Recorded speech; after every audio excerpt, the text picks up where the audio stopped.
Hello friends, welcome back to KGC। आज हम लोग हमारा ज्योग्राफी क्लास 11th का चैप्टर 3 रिवाइज करेंगे और चैप्टर का नेम है स्ट्रक्चर ऑफ अर्थ इंटीरियर। तो इसमें बेसिकली हमें ये पढ़ना है कि हमारा अर्थ इंटीरियर कैसा है। ओके, स्टार्ट करने से पहले please like share subscribe the channel and regularly follow करिए चैनल को। और हाँ यार, हम लोग चैप्टर 2 जो था origin and evolution of earth already revise कर चुके हैं और उसका वीडियो मैंने ऑलरेडी अपडेट कर दिया है। सो प्लीज़ उसको भी चेक डाउन करिए और अब हम लोग इस वाले चैप्टर को रिवाइज करते हैं। ठीक है, तो इंटीरियर ऑफ अर्थ है, इसमें हमें अर्थ का इंटीरियर पढ़ना है कि अर्थ के अंदर क्या है बेसिकली। ओके, तो उसका थोड़ा सा बेस हम लोग समझ लेते हैं। ठीक है, तो यार एक चीज़ और है कि अगर आप लोग रिवाइज कर रहे हो साथ साथ, तो प्लीज़ अपनी बुक को जो अपनी आपकी NCERT है उसको अपने साथ रखिए और साथ साथ रिवाइज करिए, बिकॉज वो ज़्यादा हेल्पफुल रहेगा। ऐसे आप अगर वीडियो देख लोगे और आपने अपनी बुक को नहीं देखा है और उसको साथ साथ रीड नहीं करोगे तो it's not very helpful for all of you. ठीक है, तो प्लीज़ उसको आप अपने पास रखो और उसको देखते जाओ, क्योंकि यहाँ पे जब कोई चीज़ है अगर हम लोग एक्सप्लेन कर रहे हैं और अगर आपको समझ में नहीं आ रही तो that's why you can mark in your book कि हाँ आप मार्क कर सकते हो कि ये चीज़ ऐसी होगी, या जो भी कोई इंपॉर्टेंट पॉइंट्स है जो आपको नहीं पता है वो आप लोग लिख सकते हो। ये बेसिक चीज़ है, आपको ये करना चाहिए। आप अपनी बुक अपने पास रखो और फिर उसको रिवाइज करते रहो। ओके, सो या जो कन्फिगरेशन ऑफ अर्थ है हमारा, the configuration of surface of earth is largely a product of processes operating in the interior of earth. जो हमारा सरफेस है अर्थ का वो कैसे बना है, उसमें क्या है, तो ये हम लोगों ने फर्स्ट चैप्टर में देखा था कि अर्थ के कोर में, इंटीरियर में ऐसे कुछ लाइफ प्रोसेसेस होते हैं, कुछ इवेपोरेशन होता है, कंडेंसेशन होता है। दैट्स वाई जो प्लांट्स हैं और ये सारी चीज़ें सर्वाइव कर पाती हैं अर्थ पे। ठीक है, दैट्स वाई क्लाउड्स फॉर्मेशन होता है, फिर रेनफॉल होती है।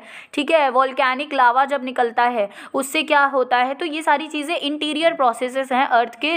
जब हम लोग इंटीरियर ऑफ द अर्थ पढ़ेंगे तो इन सारी चीज़ों को समझेंगे। ओके, तो exogenic as well as endogenic processes are constantly shaping the landscape. Exogenic processes are those processes which happened outside the earth. Exogenic वो होते हैं जो बाहर हो रहे हैं अर्थ के। ठीक है, अर्थ के सरफेस के पास हो रहे हैं, ना कि इंटीरियर में हो रहे हैं। Endogenic are the interior process. Okay, ये सारी चीज़ें शेप कर रहे हैं regularly. Proper understanding of the physiographic character of a region remains incomplete if the effects of endogenic process are ignored. ठीक है, तो प्रॉपर अंडरस्टैंडिंग हम नहीं कर पाएंगे अगर हमने एंडोजेनिक प्रोसेसेस को नहीं पढ़ा।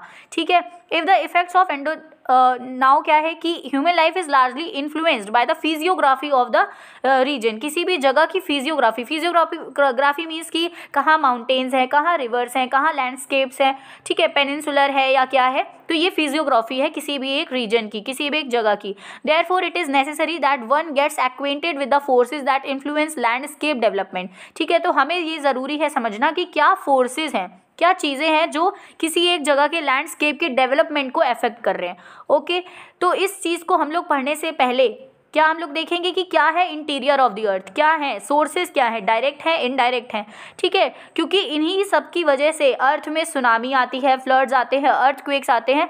These are the main reasons. ठीक है, reasons. Okay, in the previous chapter we have noted that जो अर्थ है वो कैसे फॉर्म हो रही है, क्या इवोल्यूशन था। ओके, तो साइंटिस्ट ने बताया कि लेयर्स हैं अर्थ के अंदर। अर्थ कोई प्लेन या कोई ऐसा कुछ नहीं है, उसके अंदर लेयर्स हैं जिसमें अलग अलग चीज़ें परफॉर्म होती हैं। ठीक है, अर्थ की 3 लेयर्स हैं इंटीरियर में, कोर, मैंटल एंड क्रस्ट। ठीक है, तो ये चीज़ें हम लोग अभी पढ़ेंगे। उसके पहले क्या है सोर्सेज ऑफ इन्फॉर्मेशन, कैसे अर्थ का जो इन्फॉर्मेशन है वो हमें मिला, क्या सोर्सेज हैं। तो ये हमें पता है कि अर्थ का रेडियस है 6370 किलोमीटर यानी 6370 किलोमीटर। और यहाँ पे मतलब अर्थ के अगर सरफेस से चलना स्टार्ट करो और सेंटर पे जाने की कोशिश करो तो आज तक कोई नहीं पहुँच पाया है, because it's not very possible. Because अर्थ का जो सेंटर है, कोर जो है अर्थ का, वो सन के टेम्परेचर के बराबर है, वहाँ का टेम्परेचर सन के टेम्परेचर के बराबर है, and it's impossible to reach on the sun okay and on the earth core. ठीक है, तो नहीं पहुँच सकते। ठीक है, under such conditions you may wonder how scientist tell us about earth interior and the type of materials that exist at such depths. तो ऐसा क्या हुआ कि साइंटिस्ट ने ये जाना कि हाँ अर्थ के अंदर ऐसा कुछ है। तो ये सारी जो इन्फॉर्मेशन है ये 2 तरीके से समझ में आती है, एक डायरेक्ट ऑब्जर्वेशन से और किसी चीज़ का एनालिसिस करने से। ठीक है, डायरेक्ट ऑब्जर्वेशन क्या है कि हाँ हम लोग देख रहे हैं, हमें समझ में आ रहा है कि ये चीज़ हो रही है, तो it is direct. And analysis करना मतलब ये चीज़ कंफर्म नहीं है बट ऐसा हो सकता है, that is analysis of any material. So अब हम लोग डायरेक्ट सोर्सेज को पढ़ते हैं कि डायरेक्ट सोर्सेज क्या थे। डायरेक्ट सोर्सेज आप समझ गए होंगे कि हाँ, जो डायरेक्टली हमें नज़र आ रहा है, ठीक है, जो डायरेक्टली साइंटिस्ट ने नोटिस किया, अच्छा ये हो रहा है, तो that is the direct evidence कि हाँ ये चीज़ है, ये चेंजेस हो रहे हैं अर्थ के सरफेस पे या anywhere. Okay, the most easily available solid earth material is surface rock और the rocks we get from mining areas. तो रॉक्स हमें कहाँ से मिलती है? माइनिंग से मिलती हैं, सरफेस पे अवेलेबल हैं अर्थ के, ठीक है।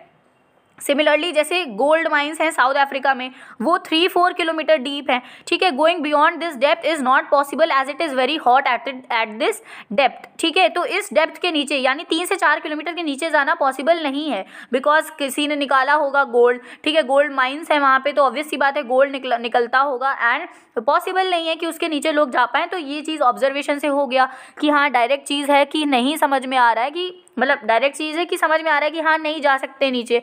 Okay, that is besides mining scientist have taken up a number of projects to penetrate deeper depths to explore the conditions of the crustal portion. और माइनिंग के अलावा साइंटिस्ट ने बहुत सारे प्रोजेक्ट्स ऐसे किए जिससे कि पता चले कि कितना डीपर जा सकते हैं, एक्सप्लोर कर सकते हैं अर्थ के नीचे, ठीक है। Scientist world over are working on 2 major project such as deep ocean drilling project and integrated ocean drilling project, ठीक है। तो ये 2 मेजर प्रोजेक्ट्स हैं, इसको अंडरलाइन मैंने कर दिया है, ठीक है। डीप ओशियन ड्रिलिंग प्रोजेक्ट है, एक इंटीग्रेटेड ओशियन ड्रिलिंग प्रोजेक्ट है। इन दोनों की वजह से साइंटिस्ट ने ये 2 मेजर प्रोजेक्ट्स अपनाए और देखा, मतलब नोटिस करने की कोशिश की कि हाँ कितना डीप हम लोग अर्थ में ड्रिल कर सकते हैं, ठीक है। The deepest drill at Kola in Arctic Ocean has so far reached a depth of 12 kilometre, ठीक है। जो डीपेस्ट अभी तक ड्रिल हुआ है वो कोला में हुआ है, and this Cola is in Arctic ocean, और इसका डेप्थ था 12 किलोमीटर, ठीक है। This and many deep drilling projects have projected large volume of information through the analysis of materials called at different depths, ठीक है। तो बहुत सारे डिफरेंट डेप्थ्स में एनालिसिस हुआ है, प्रोजेक्ट्स लगाए गए हैं, ठीक है, कि एनालिसिस हो पाए बिकॉज ऑफ कि इन्फॉर्मेशन कैसे कलेक्ट की जाए कि हाँ अर्थ के नीचे क्या चल रहा है, अर्थ के अंदर क्या चल रहा है। ओके, अब क्या है, वॉल्केनिक इरप्शन एक नया सोर्स है, एक नया तो नहीं है, मतलब एक मेजर सोर्स है, दूसरा सोर्स है क्या कि वॉल्केनिक इरप्शन होता है। हमने सबने देखा है कि हाँ वॉल्केनोज इरप्ट होते हैं, सबने देखा है, सबने स्कूल में प्रोजेक्ट्स बनाए होंगे। As and when molten material, जिसको हम लोग मैग्मा बोलते हैं, जब वो सरफेस के बाहर आ जाता है, अर्थ सरफेस पे आ जाता है, this becomes a volcanic eruption. Okay, ठीक है। तो जब ये कूल डाउन होता है इरप्शन से, जो भी मटेरियल होता है जब वो कूल डाउन होता है तो लैबोरेटरी एनालिसिस होते हैं, क्योंकि क्या बोलते हैं, कूल डाउन करके ही एनालिसिस हो सकता है, क्योंकि डिफ़िकल्ट होता है, इट्स वेरी हॉट एंड उसको टाइम लगता है, बहुत साल लग जाते हैं कूल डाउन होकर रॉक्स बनने में। ओके, अब हमारी देखिए एनसीईआरटी की बुक तो इतनी बोरिंग लगती है पढ़ने में, वाई, क्योंकि इतना ब्लैक एंड वाइट टाइप का है, ठीक है। तो ये मैंने इमेज लगा दिया है कि आपको थोड़ा सा इंटरेस्टिंग लगे, कि देखने में अच्छा लगे कि हाँ क्या है, ठीक है। तो ये वोल्केनो था और आपने देखा कि ये वोल्केनो इरप्ट हो चुका है, ठीक है, इससे लावा निकल रहा था बाहर। ओके, नाउ अब हम लोग पढ़ते हैं इनडायरेक्ट सोर्सेज के बारे में, ठीक है। और एक चीज़ बतानी थी कि वोल्केनिक इरप्शन मेजरली हर एरियाज़ में नहीं होता है, ठीक है, कहीं कहीं होता है। जैसे Japan is the major area जहाँ पे होता ही है वोल्केनिक इरप्शन। तो रिसेंटली में Fukushima island is the island which was made up of volcanic eruption, ठीक है, जिसकी वजह से वॉल्केनिक इरप्शन की वजह से वो आइलैंड बन गया, Fukushima island is in Japan, ठीक है। तो ये सारी चीज़ें हैं। अब हम लोग इनडायरेक्ट सोर्सेज पढ़ते हैं। तो इनडायरेक्ट सोर्सेज में क्या है कि हमें कुछ डायरेक्टली नहीं समझ में आ रहा है, बट हम लोग इनडायरेक्टली एनालाइज कर रहे हैं कि ओके ये होगा, ठीक है। तो analysis of properties of matter indirectly provides information about the interior. Analysis जो होता है प्रॉपर्टीज़ का मैटर की, ठीक है, तो उससे समझ में आता है कि हाँ इतना इंटीरियर में डेप्थ होगा या जो भी है। माइनिंग एक्टिविटी से भी समझ में आता है। टेम्परेचर और प्रेशर, ये जो चीज़ें हैं, इंक्रीज होती है डिक्रीज होती है, ये समझ में आता है। Temperature and pressure increase with the increasing distance from the surface towards the interior of the depth. कहने का मतलब ये है कि आप अगर सरफेस से लेके इंटीरियर तक जा रहे हो, यानी सेंटर ऑफ द अर्थ पे जा रहे हो, तो क्या होगा, आपको टेम्परेचर जो है और प्रेशर जो है वो इंक्रीज होगा, ठीक है। टेम्परेचर इंक्रीज होगा क्योंकि कोर जो है ना, सेंटर ऑफ द अर्थ, वो बहुत गर्म है सन के टेम्परेचर के अकॉर्डिंग है, और सरफेस पे तो नहीं है ना इतना, क्योंकि सरफेस पे तो हम लोग रह रहे हैं तो हमें नहीं इतना समझ में आता है। बट सेंटर ऑफ द अर्थ के पास आप जाओगे तो उसका टेम्परेचर काफ़ी ज़्यादा होगा एंड प्रेशर भी काफ़ी ज़्यादा होगा। नॉर्मल सी बात है, टेम्परेचर ज़्यादा होगा तो प्रेशर भी ज़्यादा होगा, ठीक है। ये हम लोग फर्स्ट चैप्टर में भी पढ़ चुके हैं, ठीक है, इसके पहले वाले चैप्टर में हम लोग पढ़ चुके हैं ये सारी चीज़ें। ओरिजिन एंड इवोल्यूशन में भी हम लोगों ने ये टेम्परेचर एंड प्रेशर का विद डिस्टेंस हम लोगों ने इसका रिलेशन देखा था, ठीक है। अब ये क्या है, इससे डेंसिटी भी समझ में आ जाती है कि density of material also increases, ठीक है, डेंसिटी भी इंक्रीज हो जाएगी बिकॉज प्रेशर इंक्रीज हो रहा है, ठीक है, ये बात हो गई। It is possible to find the rate of change of these characteristics, ठीक है। तो कैरेक्टरिस्टिक्स जो हैं, मतलब क्या रेट है चेंजिंग जो ये कैरेक्टरिस्टिक्स हैं इनका रेट पॉसिबल है कि हम फाइंड आउट कर पाएँ because of these some factors, pressure, density and temperature, okay. Knowing the total thickness of the earth, scientist have estimated the values of temperature, pressure and density, ठीक है। तो density और ये सारी चीज़ें, मतलब ये 3 फैक्टर्स थे जिसकी वजह से साइंटिस्ट को काफ़ी हेल्प मिली इंटीरियर ऑफ द अर्थ का एक इंफॉर्मेशन देने में, ओके।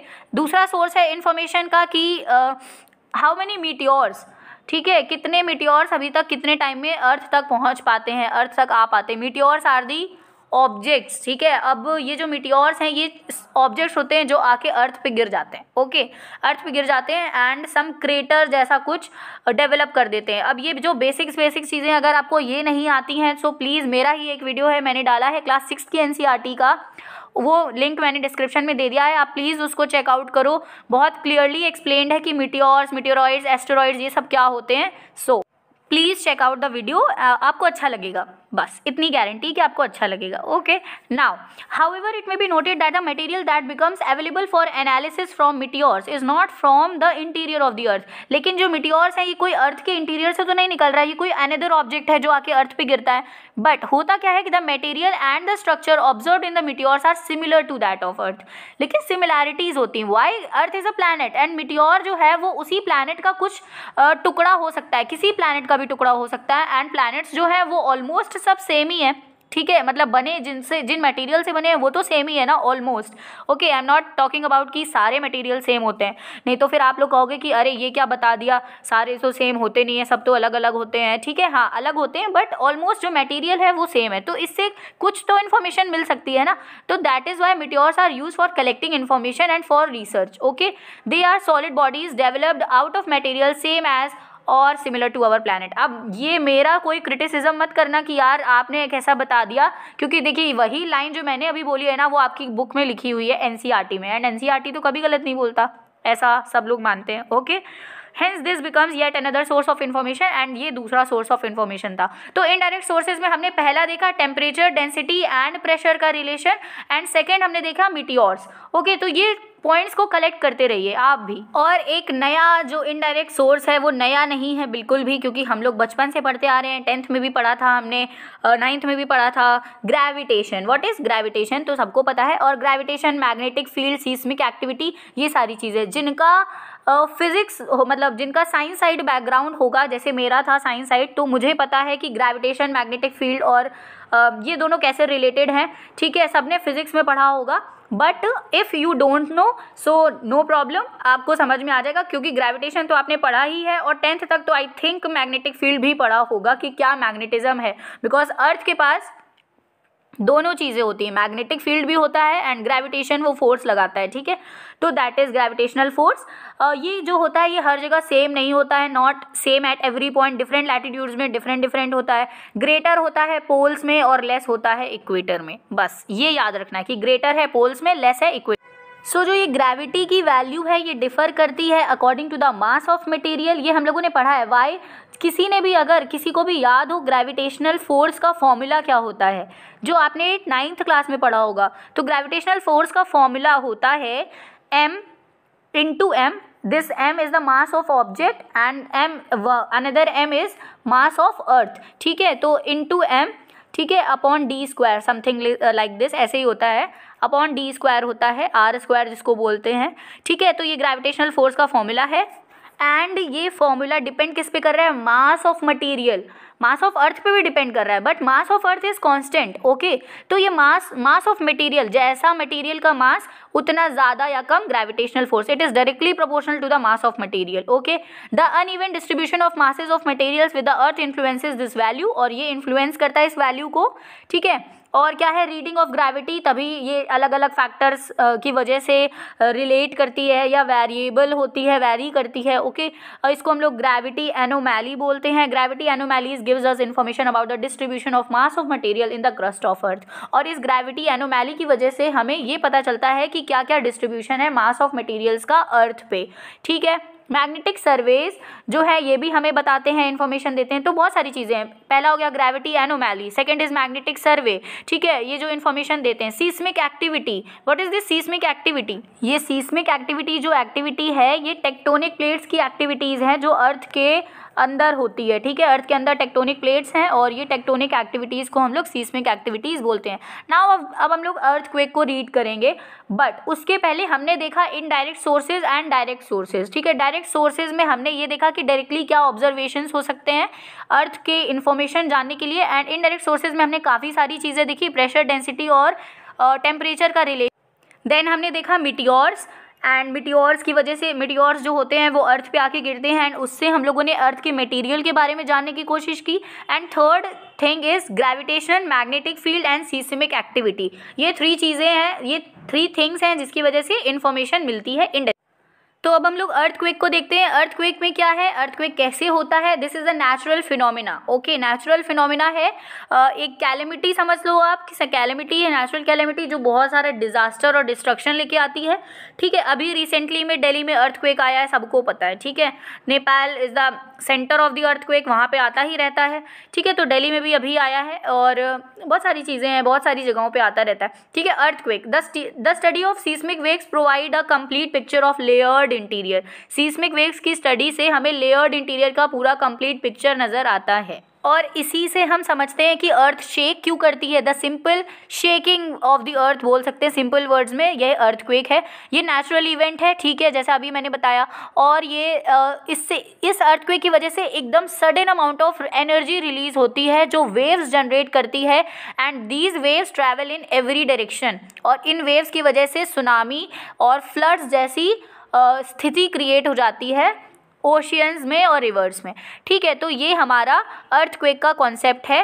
अर्थक्वेक अब हमें पढ़ना है कि अर्थ शेक कैसे करती है। तो the release of energy occurs along a fault. ये फॉल्ट क्या है? Let us explain to you. So let's say ये कोई लैंड मास है। ठीक है, तो ये लैंड मास है। अब इसमें क्या होगा, एक कोई क्रैक सा जनरेट हो जाएगा। ये जो क्रैक है ये क्या है? फॉल्ट है। इसको फॉल्ट बोल रहे हैं। फॉल्ट मतलब होता है ना कि कुछ गड़बड़ हो जाना, लाइक दिस। ओके, ये फॉल्ट क्रिएट हो गया है। अब इस फॉल्ट में क्या होगा? अब इस फॉल्ट में वेव्स जनरेट होंगी। ठीक है, क्या होगा, लेट्स सी। तो कुछ इस तरीके से, या तो ये दोनों पोर्शन, क्योंकि ये अलग अलग हो गया है अब लैंड मास, या तो ये दोनों पोर्शन एक दूसरे की तरफ आएंगे या तो एक दूसरे से दूर जाएंगे।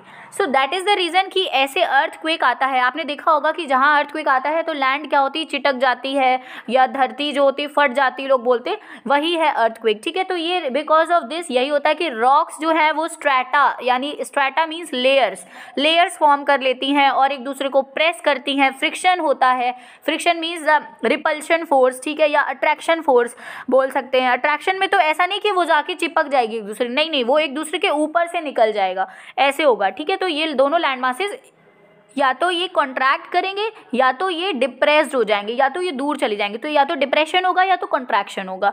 ओके, एक दूसरे के ऊपर से स्लाइड कर जाएंगे या तो फिर ये दूर हो जाएंगे, लाइक दिस। ठीक है, ये ऐसा केस वॉल्केनिक इरप्शन में भी होता है, क्योंकि वॉल्केनिक इरप्शन देखो अंदर से होता है, अर्थ के अंदर से, इंटीरियर ऑफ द अर्थ से होता है, और जब वो इरप्शन बाहर आता है तो क्या होता है, धरती जो होती है वो फट जाती है। ठीक है, तो ये जो लैंड मासेस हैं ये अलग हो जाएंगे। ये ओशियानिक और कॉन्टिनेंटल भी होता है। इसमें कॉन्टिनेंटल मीन्स लैंड मास, और ओशियन जो है ये भी, इन दोनों के बीच से भी ये हो सकता है पोर्शन। ठीक है, और या फिर तो ये कॉन्टिनेंटल और कॉन्टिनेंटल भी हो सकता है, तो इनको ड्रिफ्ट बोलते हैं। ठीक है, ये सारी चीज़ें हैं। ये बहुत, देखिए नाम से आप बड़ा कंफ्यूज हो रहे होगे, बट ये बहुत नेचुरल और बहुत एक लॉजिकली आप समझ सकते हो कि यार ये तो नॉर्मल सी बात है, ये तो होता ही है। ठीक है, बट एक नाम है कि अरे ड्रिफ्ट है, कॉन्टिनेंटल ड्रिफ्ट है, फिर कॉन्टिनेंटल डिप्रेशन या अट्रैक्शन या कॉन्ट्रैक्शन बोल सकते हो, ये सारी चीज़ें। तो ये सिर्फ नाम कठिन है, बट एक्चुअली ये कुछ कठिन नहीं है, ये सिर्फ नाम का ही है जो आपको कंफ्यूज कर सकता है। ठीक है, this causes release of energy, और इसकी वजह से क्या होता है, एनर्जी रिलीज होती है, एनर्जी वेव्स ट्रैवल करती हैं सारी डायरेक्शन में, और जिस डायरेक्शन में जहाँ से एनर्जी रिलीज होती है वो पॉइंट होता है फोकस, और उसको अर्थक्वेक का फोकस बोलते हैं, और इसके अलावा फोकस के अलावा हाइपोसेंटर भी बोलते हैं। लेट्स सी कि क्या होता है। ओके, तो ये देखिए, मान लीजिए ये सरफेस ऑफ अर्थ है, ठीक है, ये सरफेस ऑफ अर्थ है अब, और ये देखिए अर्थ के नीचे यानी अंडर द अर्थ ये पॉइंट है फोकस, और यहाँ से वेव्स जनरेट हो रही हैं, ठीक है, और ये वेव्स जनरेट होती होती कहाँ जा रही हैं, अर्थ के सरफेस तक जा रही हैं। इस फोकस को हम लोग बोलते हैं हाइपोसेंटर, इसको फोकस भी बोला जाता है और हाइपोसेंटर भी बोला जाता है, क्योंकि यहाँ से वेव्स जनरेट हो रही हैं। लेकिन देखिए फोकस पे अर्थक्वेक नहीं आता है, अर्थक्वेक कहाँ आता है, अर्थक्वेक आता है सरफेस पे, फोकस से तो वेव्स जनरेट होती हैं, ठीक है। इतना पार्ट आपको क्लियर होना चाहिए। आई होप कि ये फिगर देख के आपको समझ में आ गया होगा,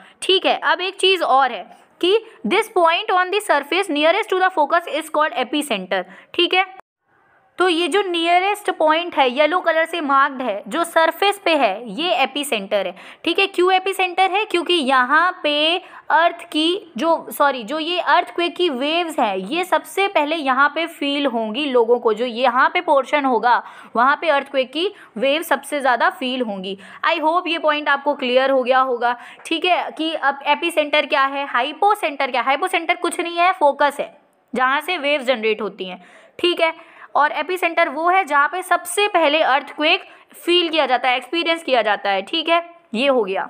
एंड जो ये एपिसेंटर था ना, ये डायरेक्टली अबव दी फोकस होता है, क्योंकि सबसे देखिए शॉर्टेस्ट डिस्टेंस परपेंडिकुलर डिस्टेंस होगी, ना कि किसी एंगल पे। एक बार इसको दोबारा से देख लीजिए आप लोग। तो देखिए ये जो लाइन है ये सरफेस ऑफ अर्थ है, येलो कलर की जो लाइन है, और रेड लाइन जो है ये 90 डिग्री पे एक परपेंडिकुलर ड्रॉ किया है मैंने, और जो ब्लैक लाइन है ये एक एंगल पे लाइन जा रही है। तो ये जो ब्लैक लाइन है ये लंबी है, ये 90 डिग्री वाली लाइन लंबी है, ब्लैक लाइन ज़्यादा लंबी है, ओके। और एपिसेंटर क्या होता है, शॉर्टेस्ट डिस्टेंस जो नियरेस्ट होता है फोकस के, वो एपिसेंटर है, यानी जस्ट, तो ये जो एपिसेंटर होता है ये जस्ट अबव द फोकस होता है। आपको दिख रहा होगा इसमें अच्छे से कि ये रेड पॉइंट जहाँ पे येलो पॉइंट को मीट कर रहा है ये एपिसेंटर। अब आप लोग ये इमेज देख लो लिथोस्फीयर की, इसमें हमें सारी लेयर्स ऑफ अर्थ नज़र आ रही हैं, inner core, outer core, mantle, asthenosphere, जहाँ पे क्रस्ट भी होता है, ओके। तो ये सारी चीज़ें हैं, ये हम लोगों को अब इसके बाद ही पढ़नी है। अर्थक्वेक का थोड़ा सा पार्ट रह गया, अर्थक्वेक वेव्स रह गया है, उसको हम लोग कवर करेंगे नेक्स्ट वीडियो में। और लिथोस्फीयर यानी इसकी सारी layers of the earth, interior layers of the earth हमें पढ़नी है। So we will see in next video. So yeah stay tune and thanks for watching. Don't forget to subscribe, like, comment and share. Subscribe करो channel को, bell icon press कर दो जिससे कि notification आपको मिलता रहे। And I hope you are enjoying. और देखिए यार NCERT थोड़ी सी बोरिंग तो है, देखने में बोरिंग है, but no it's not really boring, क्योंकि वो बहुत इंपॉर्टेंट बुक है और आपको उसको पढ़ना ही पड़ेगा चाहे कुछ भी हो जाए। सो या प्लीज़ उसको फॉलो करो, ठीक है। और जुड़े रहो चैनल के साथ और सब्सक्राइब कर दो चैनल को, कमेंट करके बताओ क्या अच्छा लगा क्या नहीं अच्छा लगा। Okay, bye bye.